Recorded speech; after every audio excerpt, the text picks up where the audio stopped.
In a rain-soaked town, a ledger rewrites fate. Each miracle erases a name. As memories blink out, balance comes due. Whose tomorrow will the page take?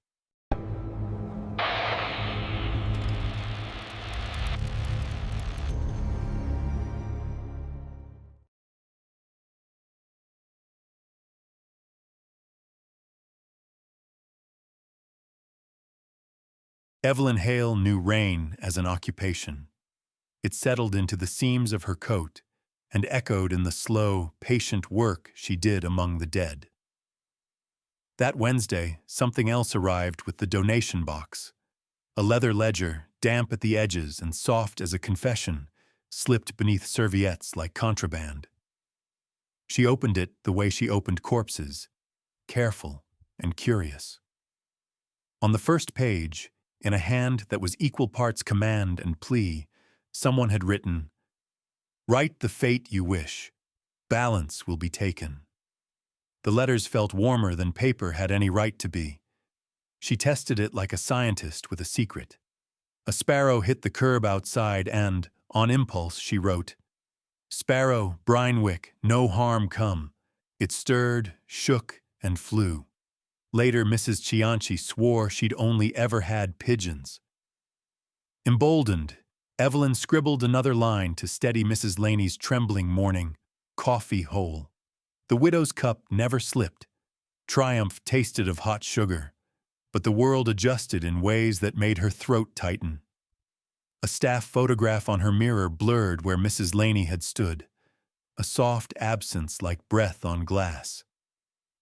A streetlight hummed at a different pitch that evening, as if the town's tune had been retuned. Between pages, she found other hands, crossed out names in cramped, impatient ink, and a tiny, almost ceremonial scorch on a slip of a photograph, burned precisely over the place where her birthmark was. It felt like a bruise someone else had pressed. When Jamie Calder skidded into danger that rainy night, Evelyn wrote his name with the ledger's shocked certainty.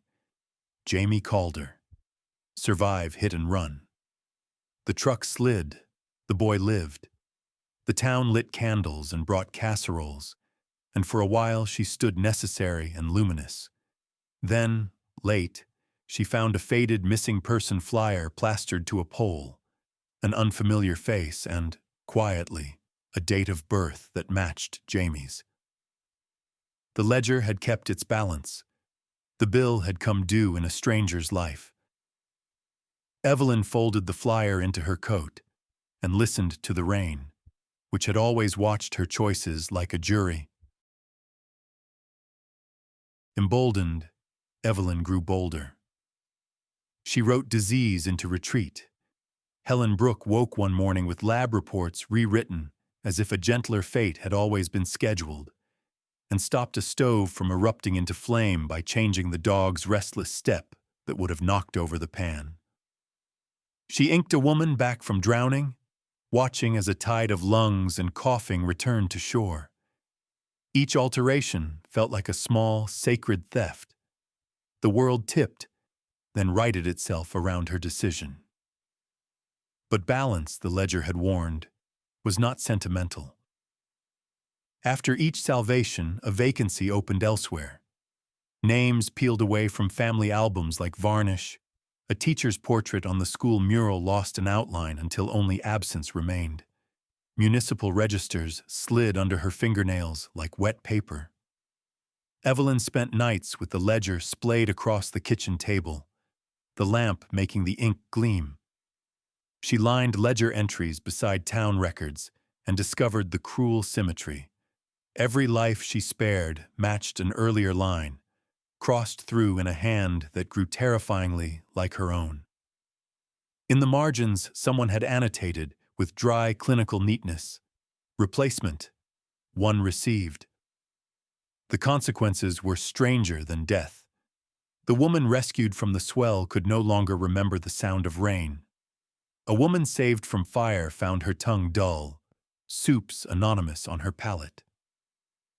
Evelyn began waking with other people's childhoods in her mouth, strangers' lullabies lodged at the root of her teeth. When she tried to reverse one erasure, restore the missing teacher, the ledger refused. Ink pooled and would not take the same amendment twice.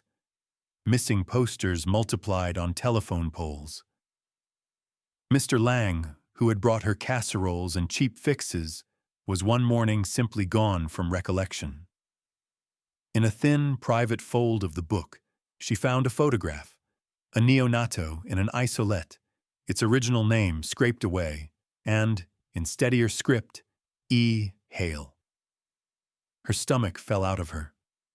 On yesterday's page, beneath hurried strokes, a name had been crossed through. Beneath it, faint and final, was hers. Evelyn followed the ledger's trail like a scent, through brittle obituaries and the stone chill of the municipal archive. In a file of clipped notices, she found the archivist's handwriting, sharp, scabbed with bitterness, marginalia that called the book a thief, borrowing tomorrow's. His final note, half a confession, read, "We take what we can." The ledger is patient. He vanished 6 months later. There was no funeral record to cross out. Then Mara's name came like a struck bell. The crash on the coastal curve left her crumpled beneath hospital lights that hummed with indifferent insect patience. Doctors murmured probabilities. Evelyn held a ledger and the terrible arithmetic she had learned between its pages. The book offered no faces, no addresses of the cost it would demand, only its old law. Right and balance will be taken. Between entries, she found a phrase worn by repeated hands: to return what was taken, give what was given. It steadied and horrified her. The crossed-out names, she realized, were not mere erasures, but restorations paid for by self-erasure. Pressed into a leaf, she found the birth ledger, an original name scored away the day after her supposed arrival. Beneath it, in a tender, trembling hand, Evelyn Hale. The choice was a clean, mortal geometry. She wrote her name, underlined it like an epitaph, and drew the final stroke. The world convulsed. Missing faces came back into frames. The town's absences knitted whole. Mara inhaled as if rescued from drowning. Memory unpocketed itself from her.